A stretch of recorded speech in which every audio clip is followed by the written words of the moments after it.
성탄절 캐롤로 어린이들이 부르는 노래가 있습니다. 잘 아시죠? 울면 안 돼, 울면 안 돼. 그 노래 참 좋은 것 같아요. 아이들이 울 때도 야, 산타 할아버지 선물 안 준다 그러면 아주 울음을 또 그치고 또 선물을 받으면 아주 방글방글 웃습니다. 기쁜 노래입니다.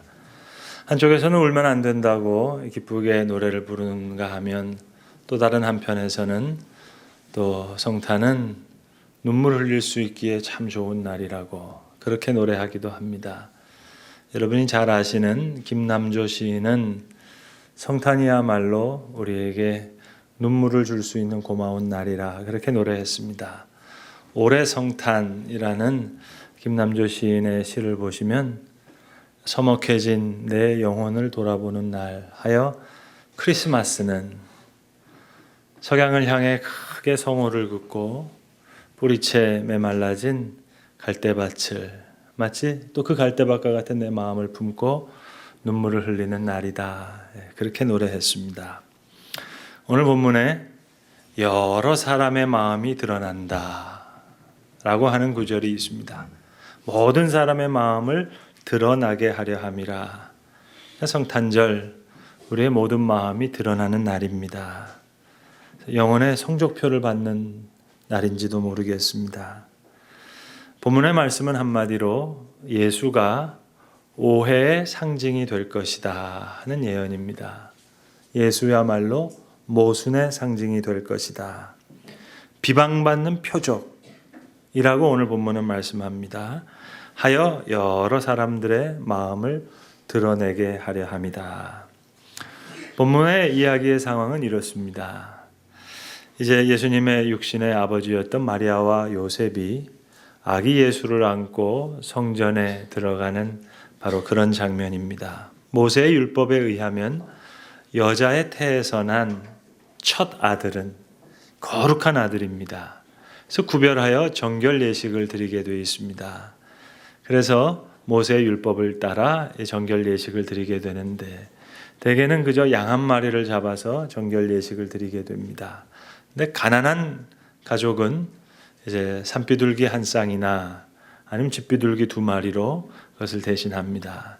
그러니까 예수님의 가정은 아주 가난한 가정이었던 것 같습니다. 그래서 요셉이 비둘기 2마리를 가지고 가고 예수님의 모친인 마리아가 예수를 품에 안고 그리고 이제 이 정결 예식을 위해서 성전에 들어가고 있습니다.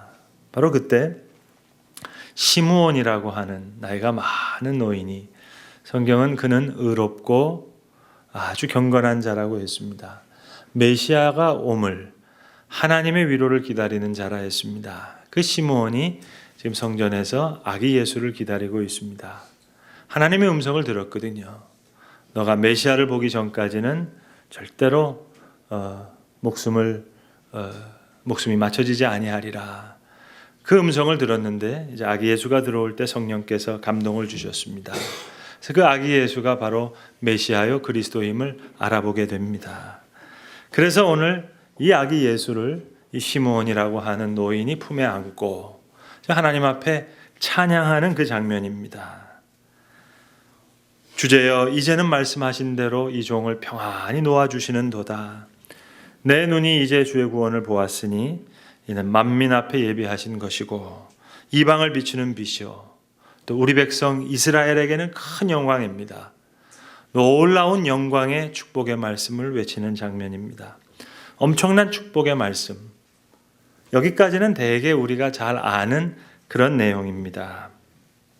그런데 오늘 본문의 내용은 그러한 축복의 말씀과 함께 주어진 시므온의 귀한 예언의 말씀입니다. 축복과 함께 전해진 이 예언의 말씀, 여기에 주목해야 되겠습니다.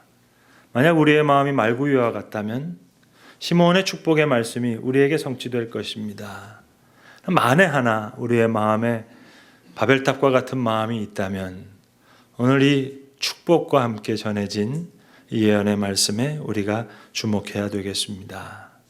시므온이 이렇게 예언하는 거예요. 특별히 이 예는 모친 마리아를 향해서 해주신 말씀입니다. 이렇게 축복하신 후에 모친에게 이야기하기를 보라. 이는 많은 사람을 패하거나 흥하게 하며 비방을 받는 표적을 위하여 세움을 받았고, 예수는 오해의 상징이 될 거라는 겁니다. 모순의 상징이 될 거예요. 비난받는 표적이 될 것이라는 겁니다. 그리고 결국 이러한 모든 오해를 통해서 여러 사람들의 마음을 고스란히 드러내게 할 것이다. 여러분, 예수님이 오해의 상징이시니까 성탄절 역시 오해의 상징이 될 것입니다. 쉽게 생각할 수 없는 이야기입니다. 깊이 생각해야 되겠습니다. 마치 우리 영혼의 성적표를 받아들이듯이 말입니다. 오래전에 저를 많이 아껴주셨던 목사님 한 분이 저에게 책 2권을 선물로 주신 적이 있습니다. 어떤 책이었는고 하니 루터가 2번에 걸쳐서 갈라디아서 주석을 쓰는데 그 책을 친히 손수 재본하셔서 저에게 주신 그런 선물이었습니다. 책이 절판되어서 나오질 않고 아주 소중한 책임에도 찾는 이가 별로 없기 때문에 그렇게 귀한 책을 재본해서 선물을 주셨습니다. 제가 그 선물을 받으면서 그저 한마디를 했어요. 목사님 감사합니다. 제가 루터의 생각을 잘 살펴보겠노라고. 그런데 그때 그 목사님이 해주신 말씀이 제가 잊을 수가 없습니다. 뭐라고 하시는 거 하니? 당신 얘기가 틀렸다는 거예요. 당신 보고 루터의 생각을 알아보라고 이 책 주는 거 아니라는 겁니다. 이 책을 통해서 당신이 판단받아야 된다고. 내가 정말 복음을 바르게 선포하는지 스스로를 판단하라고. 정신이 번쩍 들더라고요. 여러분, 누가 피카소의 그림을 보면서 야, 저거 손으로 그렸냐 발로 그렸냐 하면 내가 그 그림을 판단하는 것 같지만 사실은 그 순간 내 무지가 판단되는 순간이잖아요. 오늘 이 예언은 마치 이렇게 우리의 정신을 번쩍 들게 하는 그런 말씀입니다. 이는 많은 사람을 패하거나 흥하게 하며 비방을 받는 표적이 되기 위해서 세움을 받았고 하여 이는 모든 사람의 생각을 드러내게 하려 함이니라. 카자흐스탄에서 선교사 활동을 하시는 이민교 선교사님이란 분이 계시는데요. 이분 이제 농아들을 위해서 많이 활동하셔서 카자흐스탄, 옛날에는 우즈베키스탄 그 농아 국가대표팀도 감독하시고 지금 이제 카자흐스탄 농아 그 국가대표를 감독하시는 선교사님이신데 이분은 좀 특이하신 이력을 갖고 계세요. 이분은 원광대학교 원불교학과 출신입니다. 그러니까 그 원불교학회 회장을 했어요. 그것뿐만이 아니라 실제로 원불교, 그러니까 우리로 치면 교역자가 돼서 활동을 합니다. 그러니까 우리는 전도사가 되고 신학교 졸업하고 이제 목사 안수를 받아서 이제 그 사역지로 나가지 않습니까? 그러니까 이분의 모든 집안 식구들이 다 그 원광대학교 설립과 관계된 분이시고, 그러니까 불교로 치면 그 스님에 해당하는 분들이 그 교무라고 하는데 그 교무분들이 많으시고, 그래서 이분 스스로도 그 원불교의 사역자가 됩니다. 여러분 아시죠? 원불교가 불교보다 더 센 거. 불교가 카톨릭이라면 거기서부터 프로테스탄트, 이게 원불교입니다. 그러니까 원불교가 훨씬 강하다고요. 근데 이분이 이제 이 교역자가 되셔서 포교와 보시를 위해서 어느 곳을 가시는고 하니 소록도를 그의 사역지로 정합니다. 왜 한센병이라고 하죠? 옛날에는 문둥병자, 나병 환자라는 좋지 않은 말을 썼습니다. 근데 불교의 세관에서 보면 몸과 전생의 업저가 있기 때문에 지금 건강하지 못한 거예요. 그래서 이들을 위해서 보시해야 되겠다. 그렇게 생각한 거예요. 근데 여러분 아시죠? 소록도는 거의 다가 크리스천인 거. 그러니까 이분이 가서 보시하기 위해서 포교를 하는데 웬걸요? 이 사람들이 자기를 너무 불쌍하게 보는 거예요. 그래서 야, 이게 내가 저들처럼 안 됐나 보다 해서, 여러분 나병 환자들은 눈썹이 다 빠지거든요. 그래서 이분이 눈썹을 밀었어요. 이거 눈썹 자는데 6개월 더 이상 걸립니다. 그랬더니 더 불쌍하게 보더래요.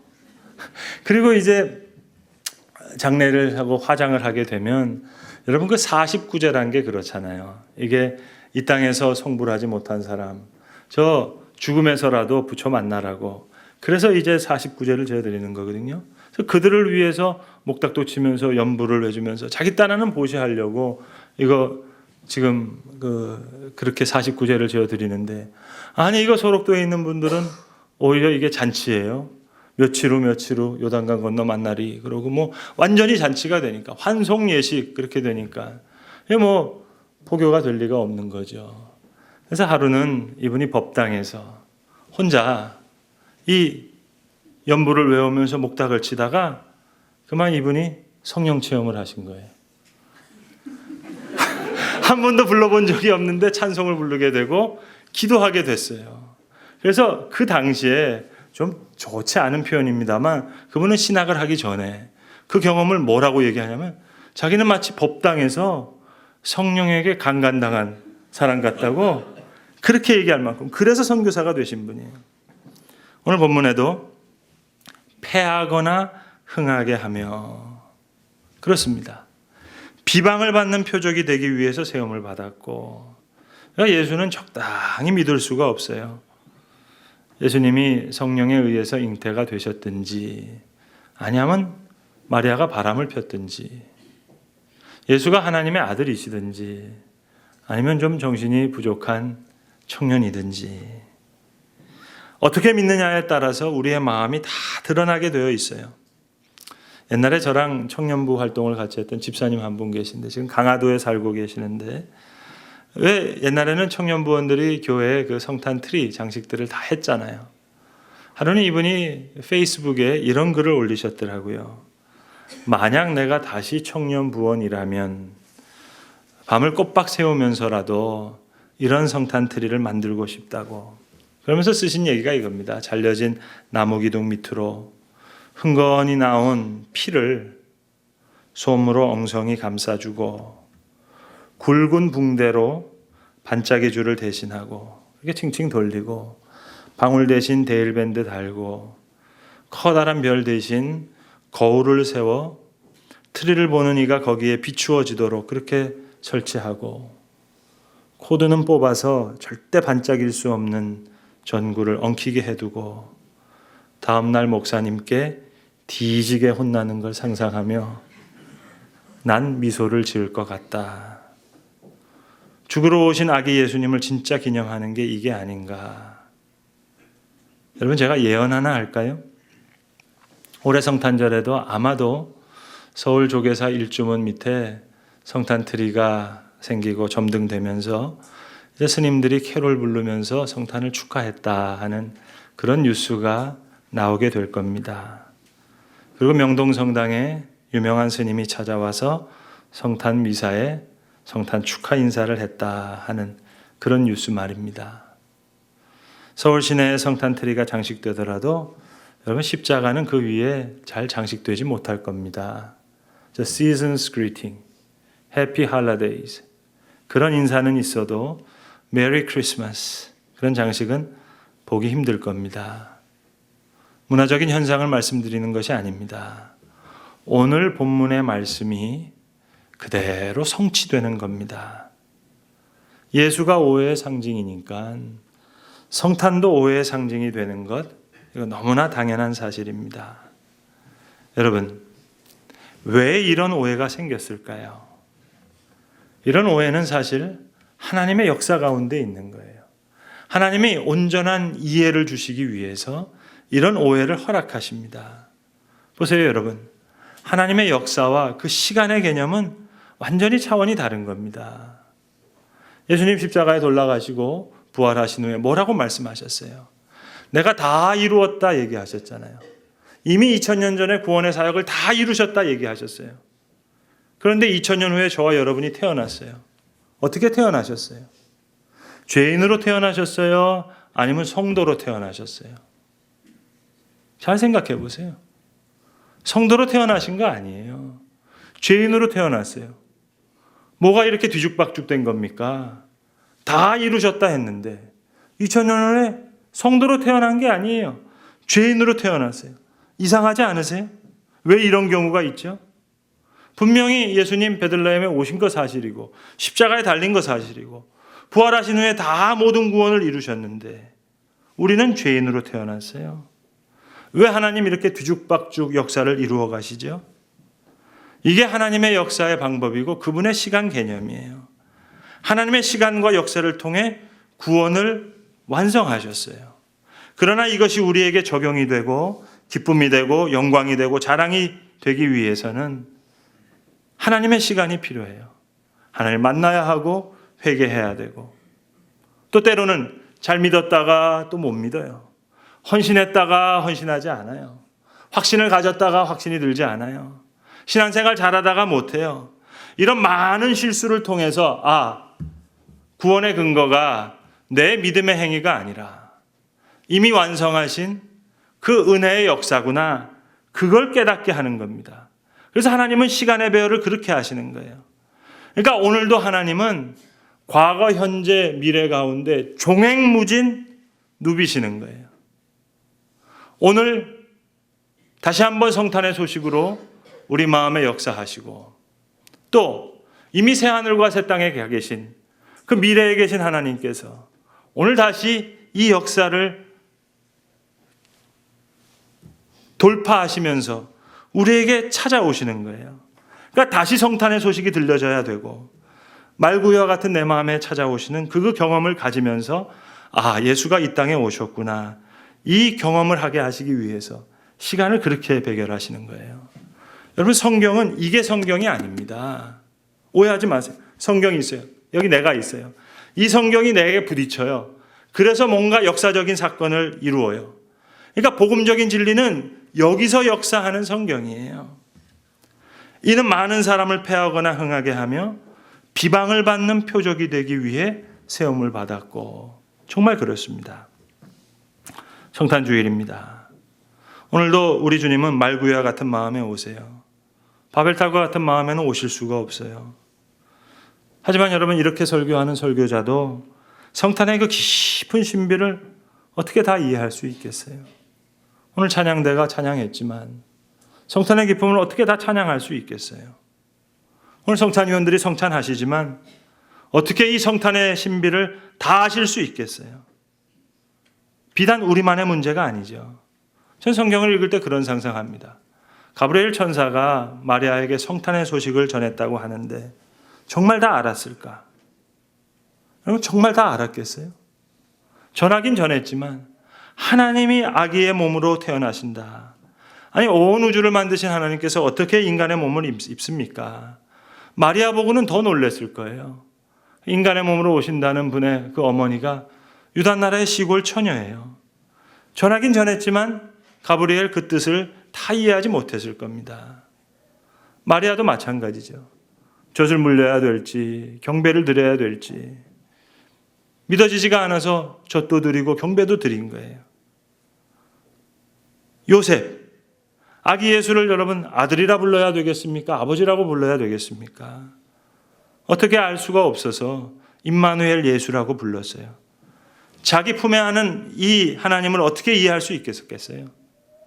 그러니까 이거야말로 오해의 상징이죠. 모순의 상징이죠. 비방받는 표적을 위해서 세움을 받은 분이다. 이거 시므온이 예수님의 모친 마리아에게 직접 주시는 말씀이에요. 마리아도 이해 못했어요. 칼로 내 마음을 찌르듯 하리니. 마리아도 이해 못했는데 여러분 천사가 어떻게 다 이해했겠어요? 어떻게 목자가 이해했겠어요? 동방박사들이라고 어떻게 다 알았겠어요? 예물은 드리고 경배는 했지만 다 알 수 없었을 거예요. 요셉도 몰랐고요. 그래서 오늘 본문은 얘기합니다. 시므온의 예언이 또 칼이 내 마음을 찌르듯 하리니 이는 여러 사람의 마음의 생각을 온전히 드러내려 함이라. 여러분 오늘만이 아닙니다. 동서고금을 막론하고 역사적으로 최고의 설교자로 뽑혔던 영국의 스펄전 목사님의 설교집을 한번 찾아봤더니요. 이분은 성탄절날 무슨 설교를 했을까? 그게 궁금했어요. 찾아봤더니 메리 크리스마스라는 설교 그 원문이 그대로 남아 있더라고요. 근데 본문이 뭔고 하니 욥기 1장 4절과 5절 말씀이에요. 그러니까 욥기 1장 4절은 그 욥의 아들 딸들이 파티하면서 즐겼다 하는 얘기고 그 이어서 나오는 5절은 혹이라도 그 파티하는 중에 자녀들이 잘못했을까 봐 이 욥이 그 자녀들을 정결케 하기 위해서 번제를 드렸다는 얘기예요. 그러니까 동서고금을 막론하고 여러분 우리의 영혼을 살피는 것, 이게 이 계절에 필요하다는 거죠. 예전에 여러분 17세기 문서 보니까 그런 게 있대요. 요즘 애들 공부 되게 안 한다. 조선시대에도 그게 있더라고요. 요즘 애들 너무 예절이 없다. 여러분 스펄전 시대의 영국도 성탄절이야말로 그야말로 오해의 상징인 거예요. 모순의 상징이에요. 마찬가지였던 것 같아요. 그러니까 메리 크리스마스는 욥처럼 내 영혼을 살피는 것. 내 칼이 내 마음을 찌르듯 하리니 이는 여러 사람의 마음의 생각을 드러내려 함이라 하더라. 여러분 오늘은 비단 우리 영혼의 성적표를 받는 날만이 아닙니다. 오늘도 우리 가운데 역사하시는 하나님을 만나는 날이에요. 다 이루셨다 하는데 태어나 보니까 죄인으로 태어났어요. 왜요? 성탄의 소식을 다시 만나고 십자가의 소식 앞에서 다시 눈물을 흘리고 하나님의 역사 가운데 내 믿음의 근거가 오늘 내 행위가 아니라 하나님의 은혜의 구원의 역사에 있었구나. 그걸 만나는 거예요. 그래서 하나님의 역사를 다시 만나는 겁니다. 이것이 하나님의 시간이에요. 여러분 성탄은 분명히 베들레헴에서 일어난 일이지만 오늘 다시 내 역사 가운데 일어나요. 하나님이 그 일을 위해서 오늘도 열심히 행하세요. 이런 말이 있더라고요. 아버지가 아들에게 선물을 하면 아들이 웃는데요. 그리고 그 웃으면서 기뻐하는 아들을 보면서 아버지도 빙그레 웃는답니다. 그런데 아들이 아버지에게 선물을 하면 아버지와 아들 둘 다 운다는 겁니다. 눈물 흘린다는 거예요. 여러분 우리는 어느 쪽입니까? 웃음도 좋아요. 눈물도 좋습니다. 오늘 성탄주일 하나님이 주신 귀한 선물 앞에 여러 마음의 생각들이 고스란히 다 드러나는 날인 줄로 믿는데 바라기는 우리의 영혼을 소송케 하시는 그렇게 세움받는 성탄주일이 되기를 간절히 소망합니다. 기도하겠습니다. 아버지 하나님, 시므온이 아기 예수를 품에 안고 축복하신 그 축복의 말씀이 말구유 같은 우리의 심령에게는 귀한 축복의 말씀으로 다가오게 하시옵소서. 혹이라도 우리 마음에 바벨탑과 같은 마음이 있다면 오늘 축복과 함께 시므온의 입으로 주신 예언의 말씀이 우리에게 들려지는 그런 복된 심령이 되게 하여 주시옵소서. 이는 많은 사람을 패하거나 흥하게 하며 비방을 받는 표적이 되기 위하여 세움을 받았고 또 이는 여러 사람의 마음의 생각을 드러내려 함이라 하셨사오매 아버지 하나님이 귀한 선물 앞에 여러 사람의 마음의 생각이 드러나는 날인 줄로 믿는데 바라기는 우리의 영혼을 소송케 하는 그렇게 복되게 세움을 받는 이 귀한 성탄의 계절이 되게 하여 주시옵소서. 우리 주 예수 그리스도의 이름으로 기도합니다. 아멘.